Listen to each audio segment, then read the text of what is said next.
Pero ang sabi ni Paul kay Timothy, if we suffer, nagtiyaga tayo, nagsakripisyo tayo ng oras, panahon, talent, pati pera, we shall also reign with Him.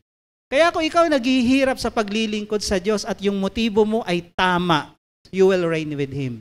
Kaya yung mga nag-enjoy now, you suffer later. You suffer now, you reign later during 1,000 years. Meron pong mga Christians na magkakaroon ng kanilang mga trono depende sa lawak ng impluwensya at sa ginawa nila kay Lord.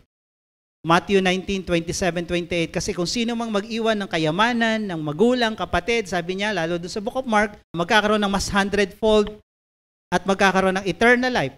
Then Peter said in reply, see, we have left everything and followed you. What then will we have? Iniwan ko lahat. Iniwan ko yung bangka, iniwan ko yung isda, iniwan ko yung biyanan ko, iniwan ko lahat. Sumunod lang sa'yo. Ano ngayon? Ano ngayon ang mapapala ko? Ano ngayon ang kapalit? What then will we have? Jesus said to them, truly I say to you, in the new world, 1,000 years, when the Son of Man will sit on His glorious throne, you who have followed me will also sit on 12 thrones, judging the 12 tribes of Israel. May kanya-kanyang trono sa bawat bansa.